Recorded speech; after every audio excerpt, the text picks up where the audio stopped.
வணக்கம் my dear மக்களே, happy republic டே. கம்பர் சொன்னது போன்று நன்மையும் செல்வமும் நாளும் நல்குமே, திண்மையும் பாவமும் சிதைந்து தேயுமே, சென்மமும் மரணமும் இன்றி தீருமே, இம்மையே ராமா என்ற 2 எழுத்தினால். ஜெய் ஸ்ரீராம். இப்போ பார்த்தீங்கன்னா, இப்போது உலகத்தில், நாட்டில்னு இல்லை, உலகத்திலேயே தீமையும் கொலை கொள்ளை கற்பழிப்பு அது இதுன்னு ஏங்க தாய்மையே இப்போ கலங்கப்பட்டு இருக்குது. அந்த அளவுக்கு நாடு கெட்டு குட்டிச்சர போயிருக்குன்னு சொல்லலாம். நாடு மட்டும் இல்லை, உலகமே. ஸோ இதற்கு காரணம் 2 தான். ஒன்று என்னென்னா, சட்டத்துக்கு பயம் இல்லை. அது ஒரு விஷயம். ஏன்னா 1947 சுதந்திரம் வந்த பிறகு அப்போ எழுதின சட்டத்தை வச்சு நம்ம இன்றைக்கி வரைக்கும் பார்த்துட்ருக்கோமோன்னு நினைக்கிறேன். நடுவில் சட்டம் மாற்றினாங்களா இல்லைன்னு தெரியல. அது ஒரு விஷயம். மற்றொன்று என்னன்னா, பக்தி குறைஞ்சி போச்சு. ஸோ பக்தி இருந்தால் நம்ம குழந்தைய வளர்க்கும் போது கூட பாருங்கள், சோறு ஊட்டும் போது அதெல்லாம் சொல்லும் போது சாமி கண்ணை குத்தும் அப்படின்னு சொல்லுவோம். ஏன்னா சாமி கண்ணையா குத்த போது இல்லைங்க, ஒரு சாமின்னு வந்தால், ஒரு கடவுள் ஒன்று வந்தால் ஒரு பயம் வரும் அப்படின்னு சொல்லுவாங்க. ஸோ பக்தி இருந்தால் கடவுளிடம் ஒரு மரியாதை வரும், ஒரு பயம் வரும். ஸோ அதனால் நம்ம எந்த ஒரு செயல் செய்யறதுனாலும் கொஞ்சம் பயப்படுவோம், ரைட்டுங்களா?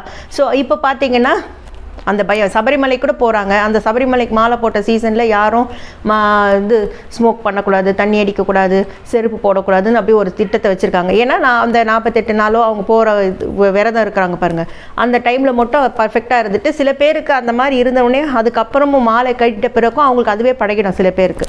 ஸோ எதுக்கு சொல்ல வரேன்னா, கடவுள் அப்படின்றவர் என்னென்னா, நம்ம யார்கிட்ட வேணால் பயப்படாமல் இருக்கலாம், மரியாதை இல்லாமல் இருக்கலாம், பக்தி இல்லாமல் இருக்கலாம், ஆனால் கடவுள்கிட்ட இதெல்லாம் இல்லாமல் இருக்க முடியாது.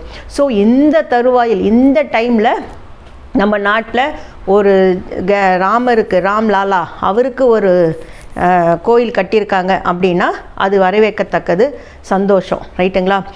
அது மட்டும் இல்லாமல் பொதுவாக பார்த்தோம்னா நம்ம எந்த ஊரில் வேணால் வேலை செய்வோம், ஸ்டேட் விட்டு ஸ்டேட்டு, நாடு விட்டு நாடு, எங்கே வேணால் வேலை செய்வோம். ஆனால் நமக்கு லீவு வருதுன்னு வைங்க. ஸோ லீவு வருதுன்னா, நம்ம ஏதாவது ஹாலிடேஸ் வந்தது அப்படின்னா அடுத்த நிமிஷம் நம்ம சொந்த ஊருக்கு தான் வருவோம்.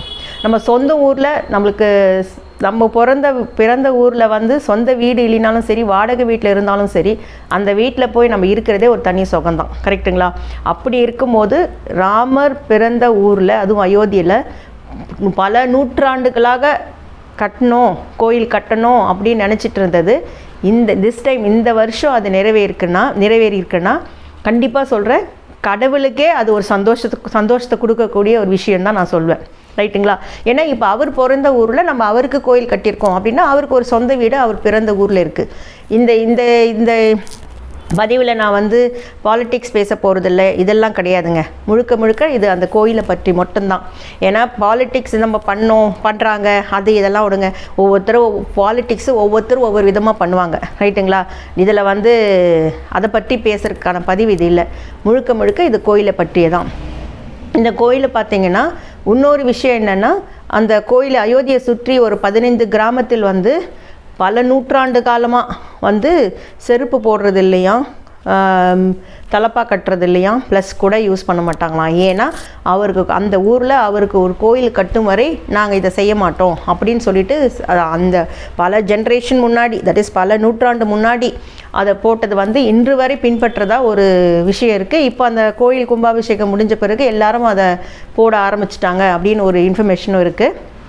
ஸோ இந்த ராம்லாலா அப்படின்றது என்னென்னா, அங்கே அவர் பிறந்த ஊருன்றதுனால அவரை வெறும் குழந்தையாகவே தான் அவர் இருப்பார். அங்கே அவர் ஒய்ஃபோட, அதான் சீத்தை, ஆஞ்சநேயர் அவர் கூட இல்லை. மூலவர் வெறும் அந்த குழந்தையாக இருக்கிற ராமர் தான் அங்கே நம்ம பார்க்க முடியும். அது மட்டும் இல்லாமல் பார்த்திங்கன்னா, இந்த கோயில் கட்டுறதுக்கான விஷயம் நிறைய சொல்லியிருப்பாங்க. என்னென்னா, நிறைய பேர் போட்டிருக்காங்க. என்னென்னா, அந்த கோயில் கட்டுவதற்காக எந்த ஒரு இரும்பும் அயன் யூஸ் பண்ணல, ஸ்டீல் யூஸ் பண்ணல, சிமெண்ட் யூஸ் பண்ணல. ஏன்னா இந்த கோயில் பல ஆண்டு காலம், பல நூற்றாண்டு தொடர்ந்து வரணும் அப்படின்றதுக்காக இந்த கோயிலை முழுக்க இந்த அயன், இதெல்லாம் கற்கள் மட்டும்தான் யூஸ் பண்ணியிருக்காங்க, வேறு எதுவும் இல்லை. சாண்ட்ஸ்டோன் அதை யூஸ் பண்ணியிருக்காங்க. ஸோ பேஸ்மெண்ட்டும் அவ்வளோ ஸ்ட்ராங்காக போட்டிருக்காங்க, எதுவும் விஸ்டாண்ட் பண்ணுற மாதிரி. ஏன்னா இந்த சிமெண்ட்டெல்லாம் யூஸ் பண்ணோம்னா நம்மளுக்கு மிஞ்சி போனால் ஒரு 50 வருஷம் இல்லை 100 வருஷம் வரும்னு சொல்கிறாங்க. அதுவும் இல்லாமல் மெயின்டெனன்ஸ் அதிகமாக இருக்கும்.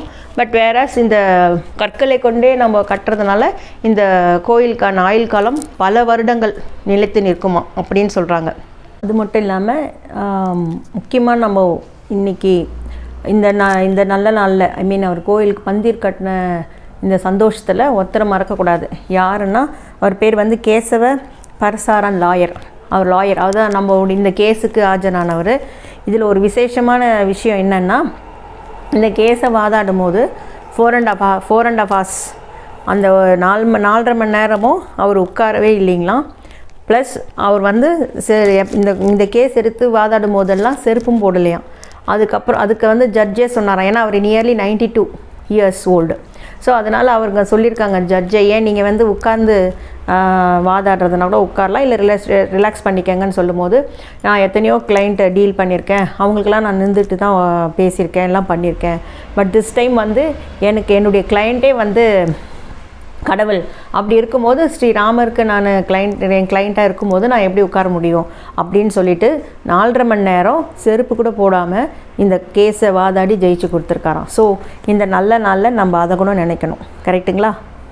இந்த கோயிலுக்கான பூமி பூஜை வந்து ஆகஸ்ட் 5ஆம் தேதி 2020 பிரதமர் வந்து மோடிஜி அவர் வந்து அடிக்கல் நாட்டினாங்க. தான் பூமி பூஜை போட்டு ஆரம்பித்தாங்க.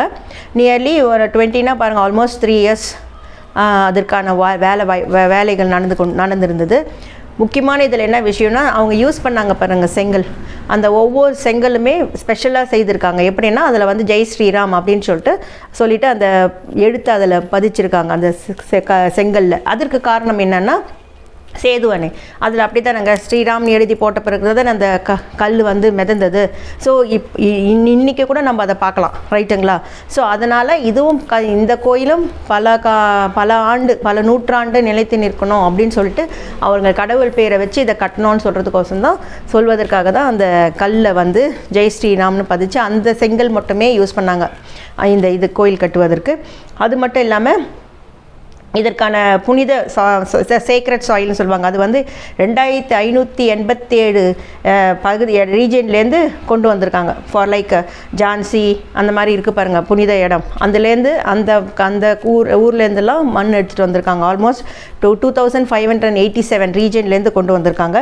இதை வந்து இந்த கோயிலுக்கு வந்து ஆர்கிடெக்ட் வந்து யாருன்னா சோமபுரா ஃபேமிலி அப்படின்றவர். இவர் வந்து பல வருடமாக இவங்க பரம்பரை வந்து ஆர்கிடெக்டாக தான் இருந்திருக்காங்க. சோம்நாத் டெம்பிள் இருக்க பாருங்கள், அதை கட்டியவங்களும் இவங்க தான். அதுக்கப்புறம் பார்த்திங்கன்னா இதுக்கு வந்து சாயில் வந்து தாய்லாண்ட்லேருந்து வந்திருக்கு. அதுக்கப்புறம் இது வந்து 3 floors. ஸோ 3 floors பார்த்திங்கன்னா இது வந்து பரப்பு வந்து நிலப்பரப்பு வந்து 2.7 acres அது கொண்டு இருக்காங்க. அதில் இருக்குது. கிரவுண்ட் ஃப்ளோர் தான் ராமருடைய லைஃப் அது வந்து டிபிக்ட் பண்ணியிருக்காங்க. ஃபஸ்ட் ஃப்ளோரில் வந்து லார்ட் ராமாவுடைய தர்பார். ஆக்சுவலாக இதுக்கு பார்த்திங்கன்னா இந்த கோயிலுக்கு வந்து 3 என்ன சொல்கிறது சிலை தான் இருக்கணும். 3 வைக்க போகிறாங்க அந்த 3 இதுக்கு. பட் ஆக மொத்தத்தில் இப்போ கும்பாபிஷேகம் பண்ணி இது முடித்தது வந்து ஒரு சிலை தான் வச்சு பண்ணியிருக்காங்க. இன்னும் 2 சிலை வரணுமா, அதுவும் சொல்லியிருக்காங்க. இதை வந்து இந்த ராமர் சிலையை செய்தவர் வந்து அருண் யோகிராஜ். அவர் வந்து ஃப்ரம் மைசூர், கர்நாடகா. இந்த கோயிலை வந்து பராமரிக்கிறது வந்து ஸ்ரீராம ஜென்மபூமி கேஸ்டா ட்ரஸ்ட், அவங்க தான் இதை எடுத்து செய்கிறாங்க. அதுவும் இந்த கோயில் வந்து லென்த்து பார்த்திங்கன்னா 380 feet, அதுக்கப்புறம் with 250 feet, and then height 161 feet. So இது மொத்தம் 392 pillars இருக்குங்களா, ப்ளஸ் 44 doors இந்த கோயிலுக்கு. அது மட்டும் இல்லாமல் 4 கார்னர் இருக்குது இல்லைங்க கோவிலுக்கு. அந்த 4 கார்னரில் வந்து 4 கோயில் இருக்கிற மாதிரி. எப்படின்னா ஒரு கோயில் சூரிய பகவானுக்கு ஒரு கோயில், அப்புறமா தேவி பகவதிக்கு ஒன்று, அதுக்கப்புறம் கணேஷாவுக்கு ஒன்று, கணேஷ் பகவானுக்கு ஒன்று, அப்புறமா பகவான் சிவா, இவங்க 4 பேர் 4 இடத்துல இருக்காங்க.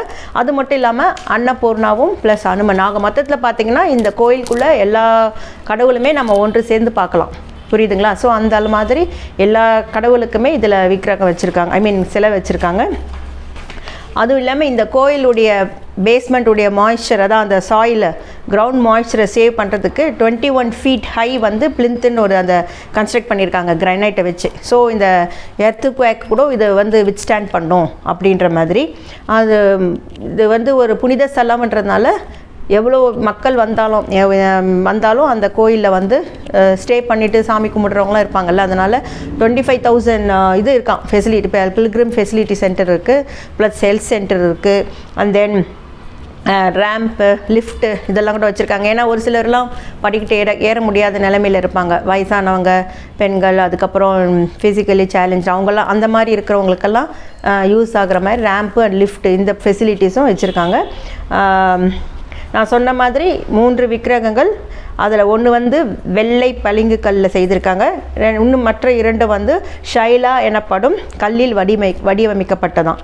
அதில் ஒன்று தான் இப்போது கும்பாபிஷேகம் பண்ணியிருக்காங்க. மற்ற 2 வந்து ரெடியான பிறகு அதுவும் ஒரு 2 வருஷம் ஆகும்னு சொல்கிறாங்க முடிக்கிறதுக்கு. பட் அது என்னன்னு தெரியல.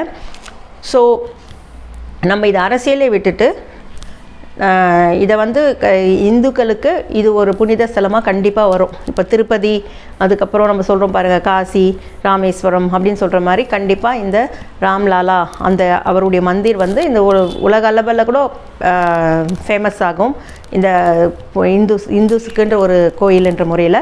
ஸோ இதனால் வந்து நமக்கு பக்தி கூடுமே தவிர இதனால் எந்த ஒரு கெடுதலும் இல்லை, எந்த ஒரு விஷயமும் இல்லை. இதை யாருமே கட்டி அவங்க பாலிடிக்ஸ் பண்ணுறாங்கன்னா அதை கட்டி பாலிடிக்ஸ் பண்ணிட்டாங்கன்னு சொல்லிட்டு ஒரு சிலர் வந்து அதை பாலிடிக்ஸ் பண்ணிகிட்ருக்காங்க. அதெல்லாம் ஒதுக்கி வைத்து விட்டு பல நூற்றாண்டுகளாக ஒரு ராமர் பிறந்த ஊரில் வந்து அவருக்கு வந்து கோயில் கட்டணும் அப்படின்னு இருந்தது. இந்த நூற்றாண்டில் நம்ம இருக்கிற இந்த டைமில் அது வந்து கும்பாபிஷேகம் ஆனதுன்றது நம்ம உண்மையாகவே நம்ம கொடுத்து வைத்தவர்கள் தான் சொல்லணும். ஸோ எல்லோரும் கண்டிப்பாக நம்ம அவருக்கு அந்த சிலையை பார்க்கும்போதே நம்ம அந்த கோயிலுக்கு போகணுன்ற ஒரு ஆசை எல்லாருக்குமே வந்திருக்கோம். கண்டிப்பாக எல்லாரும் போய் பார்க்க வேண்டிய ஒரு இடம். பார்ப்போம். ஜெய் ஸ்ரீராம். அவருடைய அருளை எல்லோரும் பெறுவோம். நாட்டில் வந்து ஒரு நிம்மதியும் ஒரு அமைதியும் எப்பொழுதுமே நமக்கு நிலைக்கட்டும். தேங்க்ஸ் ஃபார் வாட்சிங். மறக்காமல் சப்ஸ்கிரைப் பண்ணுங்கள், லைக் பண்ணுங்கள், ஷேர் பண்ணுங்கள். Take care. பை.